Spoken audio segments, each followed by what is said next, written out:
اللہ اللہ اللہ اللہ۔ بسم اللہ الرحمن الرحیم۔ اللہم صلی علی سیدنا مولانا محمد مفتاح الخیر والاسرار ومغلاق الشر والظلمات وعلی آلہ واصحابہ وبارک وسلم علیہ۔ آج ہم نے درس قرآن میں سورۃ البقرہ کی آیت نمبر 109 سے پڑھنا ہے۔ اس آیت نمبر 109 کے اندر اللہ سبحانہ و تعالی ارشاد فرماتا ہے وَدَّ کثیر من اہل الکتاب لو یردونکم من بعد ایمانکم کفارا۔ ودّا چاہا، آرزو کی، تمنا کی، کثیرم بہتوں نے، من اہل الکتاب بہت سارے اہل کتابیوں نے یہ چاہا، لو کاش، یردونکم کہ تمہیں پھیر دیں، من بعد ایمانکم تمہارے ایمان کے بعد، کفارا کفر کی طرف۔ بہت سے اہل کتاب میں سے لوگوں نے یہ آرزو کی، یہ تمنا کی، یہ چاہا کہ تمہیں تمہارے ایمان کے بعد تمہیں کفر کی طرف پھیر دیں۔ حسدم من عند انفسہم، حسد من عند انفسہم اپنے دلوں کی جلن سے، اپنے دلوں کی طرف حسد سے، من بعدی اس کے بعد، ما تبینہ وہ جو کھل گیا، ظاہر ہو گیا، لہم ان کے لیے، الحق حق، بعد اس کے کہ ان پر جو حق ہے وہ خوب کھل چکا ہے، خوب ظاہر ہو چکا ہے۔ فاعفو تو تم چھوڑو، بسفو اور درگزر کرو، حتی یہاں تک کہ یاتی اللہ بامری، یاتی اللہ بامری اپنا حکم، یہاں تک کہ اللہ تعالیٰ اپنا حکم لے آئے۔ ان اللہ علی کل شیء قدیر، بے شک اللہ تعالیٰ جو ہے وہ ہر چیز پر قادر ہے۔ ودّ کثیرم یعنی جو انہوں نے خواہش کی، چاہا، تمنا کی کہ ایمان کے بعد کفر کی طرف تمہیں پھیر دیں، تو اس آیت کی شان نزول ہے وہ یہ ہے کہ جنگ احد کے بعد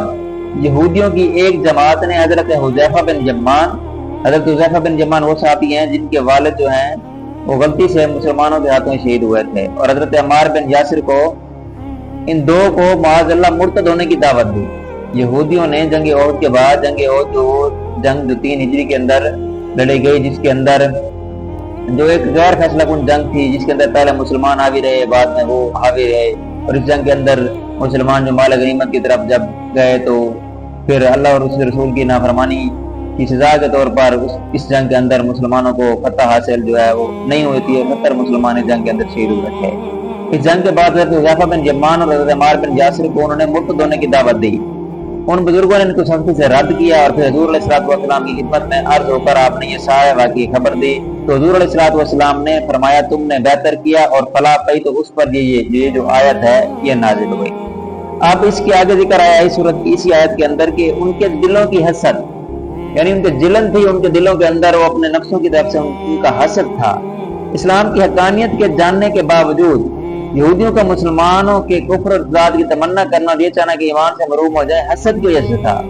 اس سے یہ معلوم ہوتا ہے کہ حسد جو ہے یہ ایک بہت بڑا عیب ہے۔ اس سے نہ صرف انسان خود جو ہے بڑائی سے محروم ہوتا ہے، بلکہ دوسروں کو بھی بڑائی سے روکنے کی کوشش کرتا ہے۔ لہذا ہر مسلمان کو چاہیے کہ اس سے بچے۔ اب اس کے متعلق حدیث پاک میں آتا ہے کہ رسول اللہ نے ارشاد فرمایا حسد سے دور رہو، کیونکہ حسد نیکیوں کو اس طرح کھا جاتا ہے جس طرح آگ خشک لکڑی کو، یا فرمایا گھاس کو، جس طرح آگ خشک لکڑیوں کو کھا جاتی ہے، تو حسد بھی ہے نیکیوں کو اسی طرح کھا جاتا ہے۔ اس طرح ایک اور حدیث کے بارے میں آتا ہے کہ